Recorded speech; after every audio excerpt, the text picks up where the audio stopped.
Welcome to the Faith and Science Podcast. My name is Tyler Bublitz, and welcome back to the 11th Sunday after Pentecost for the week of August 25th, 2019. And I'm excited to have you here. I'm excited to dig into this week's podcast. But to say right up front, I'm honestly also very disappointed, and partially because this is the stuff that we'll be getting into this week.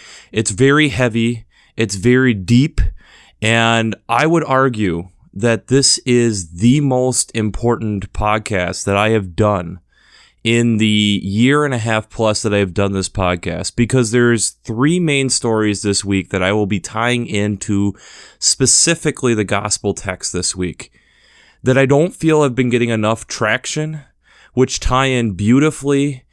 And the environmentalist side of myself will definitely come out this week.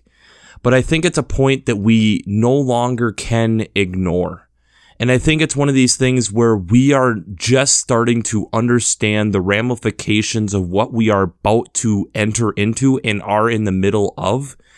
And I don't think we're doing enough discussion about it.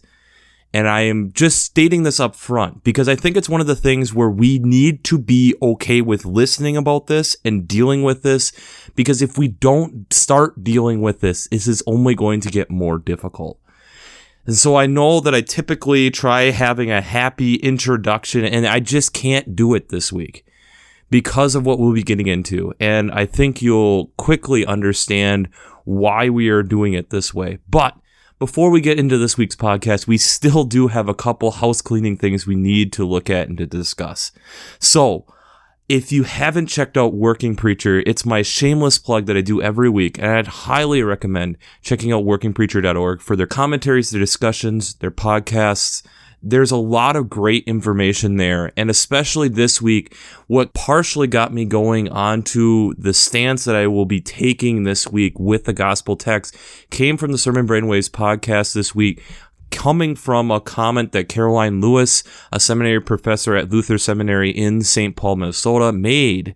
And I'll talk about that a little bit more this week. So if you aren't listening to that, if you haven't checked that out, I'd highly recommend it, at least to get some ideas and to be able to give you some context on how to approach these scriptures on a week-to-week basis. The second thing of house cleaning that we need to do is we need to look at the Twitter question that we had from last week. And the question was, how has division helped you see new life? And we had some really interesting discussion this week actually on the Twitter page. So if you are on Twitter, I'd recommend digging into that conversation. Otherwise, feel free to shoot me an email. But the discussion that they had this week was talking a lot on the conflicts that we've been seeing over in China and Hong Kong and the fight that they've been having for freedoms that they feel that they are looking for, they're desiring. And this was contrasted with very similar types of protests that we had here in the United States with the civil rights movement and along those lines in the 1960s.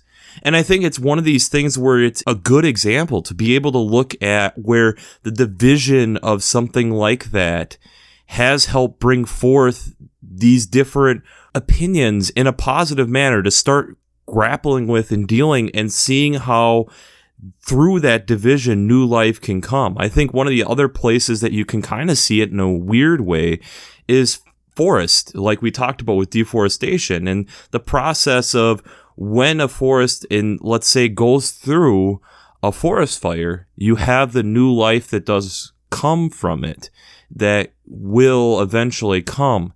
And sometimes that's really hard to see in the current moment. And again, this all, I think, ties in really beautifully to what we'll be talking about this week. So let's get into it, especially that most of my argument will be focused this week on the gospel text, and we'll start there. Gospel text this week is out of Luke chapter 13, verses 10 through 17. Jesus is entering the synagogue, and a woman who is with a spirit that has been crippling her for 18 years comes to him, and she is bent over and is quite unable to stand up. And Jesus talks to her and says, "Woman, you are set free from your ailment." And when he lays his hands on her, immediately she is able to stand up and praises God. But the leader of the synagogue says that this is the Sabbath. You have 6 days to work. Why did you decide to do this today? And Jesus makes a statement that I want to read just directly, coming from the middle of verse 15. You hypocrites, does not each of you on the Sabbath untie his ox or his donkey from the manger and lead him away to give it water? And ought this woman, a daughter of Abraham, who Satan has bound for 18 years, be set free from the bondage on the Sabbath day? When he said this, all his opponents were put to shame, and the entire crowd was rejoicing at the wonderful things that he was doing, going from the middle of 15 through 17. So the whole idea of looking at the law, where he's stating the law, the Old Testament law of looking at the donkey and the ox and being able to lead it to water, but that there is a point and a stanchion for the law to set aside time for God and to remember God. But there's also a point that you can still honor God through work in that way. There is no monetary benefit. There is no benefit to what Jesus is doing on the Sabbath day by healing this woman, but it changes her life dramatically. And the thing that we will be focusing a lot on, that Caroline Lewis brought up so elegantly, is the word 18 years. That the woman had been with the Spirit for 18 years. So first we get that it's a woman, which we obviously, whenever, in my opinion, women are brought up in Scripture, it's a point to pay attention. But that then she has been overlooked for 18 years. And the question that Caroline brought up is looking at, what are we ignoring? Because obviously she has been pushed aside. If she has had this ailment for 18 years, and even that Jesus healing her on the Sabbath day, obviously it wasn't a priority on any of the other days to heal this woman. So we will be focusing on that. We will be coming back to that, but we need to get through these other readings. The first reading this week is from Isaiah chapter 58, starting with verse 9b and going through 14. And this is kind of explaining a little bit of that text that we had there referencing the untying of the ox. But it also kind of continues to go through how we often are so dependent on ourselves, and that when we open ourselves up to help the other, that's when God can really be seen in us. And that we can then, through that faith, through the faith of opening up ourselves to others, start seeing and trusting more in God and knowing that He will continue to provide for you. And then in this process, we understand and start becoming more like Christ because we continue to open ourselves up to share with others and putting more and more trust in God that He will take care of us. The alternative first reading is from Jeremiah chapter 1, verses 4 through 10. And this is a really telling reading, especially that you're listening to this podcast from a younger person in the church. Because here is the call story of Jeremiah. And his question that he keeps stating to God is, why me? I am just a boy. Why are you giving me the ability to speak and lead the nation of Israel here? And that the Lord has said, I have been here since you were conceived in the womb. I have known what I have designed you to be. Trust me, I will put the words in your mouth that you need. Just be with me, trust me, and we'll be okay. We'll get through this, and you will lead my people to where I need them to be. And I think it's so often that we struggle with the same thing. We wrestle with God placing us and telling us what to do, even when sometimes it maybe is obvious and we really don't want to go through with it. The psalm this week is Psalm 103, verses 1 through 8, and it's one of these that we've heard in so many praise worship songs, but I think it's also worth, again, listening to the podcast because they start breaking down what my soul is and how, from what I was understanding, it's much more of like throwing yourself at the feet of Christ and saying, bless the Lord, O my soul, that you have done so much for me that I do not deserve, and that you have continued to sustain me, and you have done all these things for the people of Israel, that you have made sure that we will continue for generations. And through his love, through the love that is prepared for us, that he will provide as long as we put our faith and trust in God. The second reading is from Hebrews chapter 12, verses 18 through 29. And this is a bit of a difficult reading, but it's also referencing back a little bit to the Old Testament, bringing in this idea of, again, trusting the Lord, and that through the trusting of the Lord, that he will help us along the way, making us toward who he wants us to be. That as we then get close to the time when he is calling us home and that he is bringing his heaven to earth, we will be welcomed in. We will be able to see the creation of what God has been making, that we won't be rejected. But it's the idea then that we have to continue to be singing the praise of what God is creating, but also understanding the awe and power of who God is. Understanding the power of God, the awe and power that we should be giving to God. I wondered when I listened to Caroline Lewis's statement, when I was preparing for this, and wondering who is the 18 years today. Today I'm recording this late on August 20th. And a couple hours ago, I got absolutely shaken about something that I had absolutely no clue was going on in our world. And especially me trying to be an environmentalist, trying to stay on top of some of this stuff, I was disappointed that I hadn't heard about this sooner. So the place that I listen to it, especially since I don't have over-the-air TV, and so it makes it really difficult at times for me to stay on top of news, and so it makes me, I guess, be more creative, if you want to put it that way, on where I get my news. And so one of the places, especially for me being a younger person, if you're curious kind of where one of the places I get my news, is the Phil DeFranco Show. And one of the things I really like about Phil DeFranco, it's on YouTube. He tries to show both sides, especially on political issues, and he still does usually still give his point. I wish at times he didn't cover as much YouTube drama, but it makes sense. It's on YouTube. But he brought up a story today that I hadn't heard. And again, I've been teasing this, and so I'm just going to say it. The Amazon has been on fire for 3 weeks. I had no idea.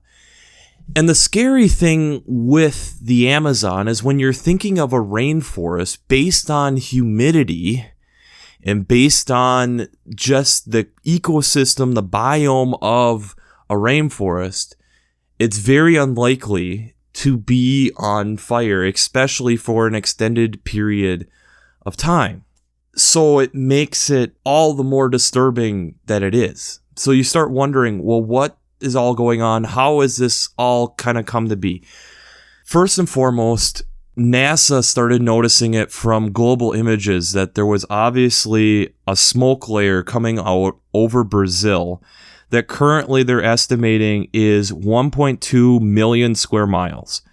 And to give perspective to that, that is about a third of the entire US under this smoke layer, which then has caused Sao Paulo. There are images, and again, this week especially, check the links below, look at this stuff. It is crazy. Sao Paulo, there is a Twitter from a person downtown at 3 p.m. in the afternoon, and the sky is black from smoke coming from presumably the Amazon, and especially from the area where it is. The smoke layer would easily have blown there. Again, this has to be human caused. Because of the humidity that is in the Amazon, it's very flame retardant. And they've noticed over the last year that there are 70% more fire outbreaks this year compared to last year.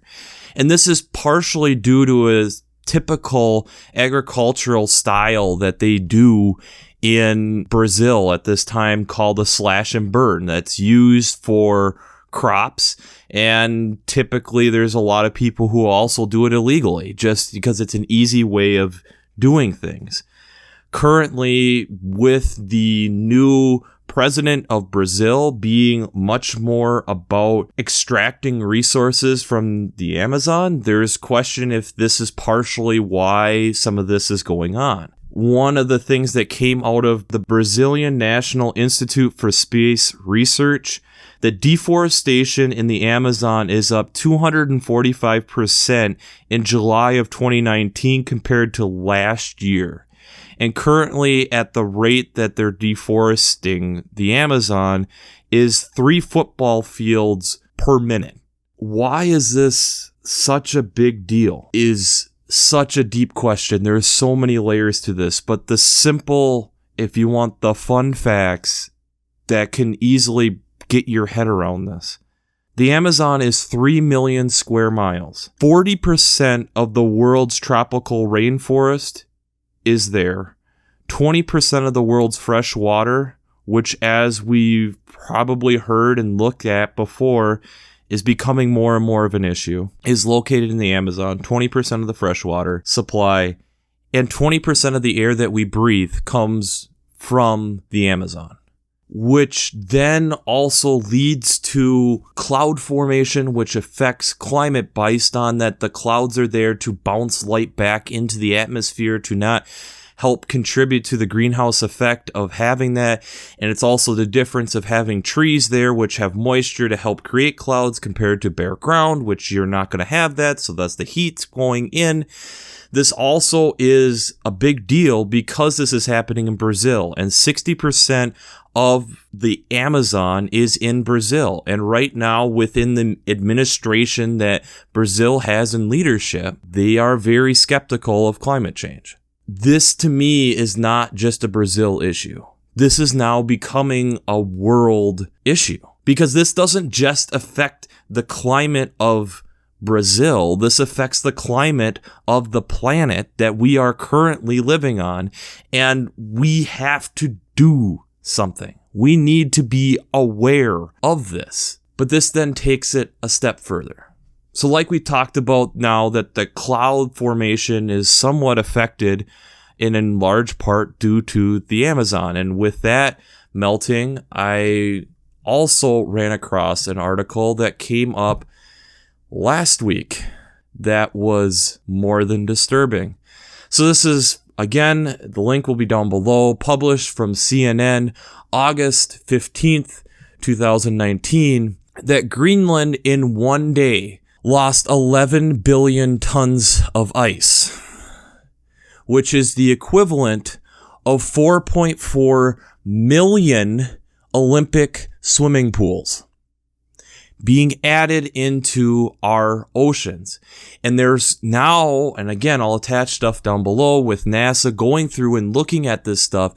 With the rate that things are happening, this is faster than originally expected because the oceans have also warmed up. It's not just purely the air temperature, which this was also compounded due to the heat wave that just went through Europe coming through Greenland, that the water is also warmer, which then is causing ice melt. The bigger issue that's around that whole thing is when you're melting then the ice underneath and that the climate, the ocean waters are warming, a lot of, again, our ocean water temperatures and how things stay warm and cool throughout the world, which again affects climate, is from the ocean. If you look at England as a perfect example, there is a heat current of water that goes up toward England, which helps make them more of a warmer place. And if you go across the globe on where they're in the middle of Canada, which is a much cooler, and it's because of those ocean currents that help make England more livable. So with adding more water to this ecosystem, and again, when we look at world populations and how much of our world population is coastal, this becomes a problem. This then is compounded again by another story that I had come across my radar this last week. And if you checked out 60 Minutes, you may have caught it also. but they did 2 stories talking about plastic in the oceans. But what really caught my attention, and again, because specifically that I am a birder, they talked about the Laysan albatross that nest in the islands of the Midway that you may recognize from World War II. And they are pretty much shut off to the public. You have to go through a lot of permitting to go there. There's a couple U.S. Fish and Wildlife people that are there. There's a couple people, scientists, who will go through there who will help with some of this stuff. And from the air, it looks like a pristine, beautiful island. The problem is when you actually land and get beyond seeing all these beautiful albatross, which are amazing seabirds with wingspans of 6 to 8 feet long, it's gorgeous, is starting to look at the beaches and looking at the people who have gone there can continually to pick up plastic from all over the world. And the crazy thing is because no people live there, but yet they're finding plastic. And we don't entirely know at this point. Scientists cannot prove what plastics, especially microplastics or the breaking down of plastics, do to our bodies. But one thing that we can observe is these albatrosses. And when they're finding chicks or albatrosses that are dying, their stomachs are full of plastic. And it's not just from one source. This is the world being addicted to plastic, and that they are going out trying to feed their young and are getting all this plastic in their stomach to the point of death because there's no way for them to pass it, from what I can see. How does this all tie back? All of these issues to me are issues of where we have turned a blind eye. And the scary thing of where we're at now as a globe is we have decided that we need states and countries and counties and cities. And so often it's a competition, and that you do this better and I do that better, and that's okay, but we'll still compete. But when I think about the Amazon providing 20% of the oxygen for the world, I don't feel like that should be just a Brazil issue. That's a world issue. When I start thinking about and looking at how much Greenland is melting, this isn't going to be a simple one country does something. This has to be a global community coming together to do this. When I look at the plastic issues, and there's lots of different people trying to figure out issues and ways of solving this problem, but I don't see this as a quick and easy fix. It's all of us coming together to work on this. I see there's a lot of easy people who are trying to be leaders in the synagogue, who are naysayers, who say, we're not fiscally able to do this. It doesn't make economic sense. There's a lot of wasted time. And it's coming from someone of a younger generation. It's insulting because you're saying the place that you lived, that you have been able to live your life with, and the way that you have taken advantage, many of us, myself included in ways, you don't want to change it. And when I and many others, and we are just starting to be really observant of this around the world, that there is a problem, but you don't want to do it because heaven forbid it changes something. It's breaking the law. It's breaking the way that things have been done. The question I have is, where is the faith in that? Where is the faith that maybe God is calling us to a different calling, to appreciate what God has given us? Where is that?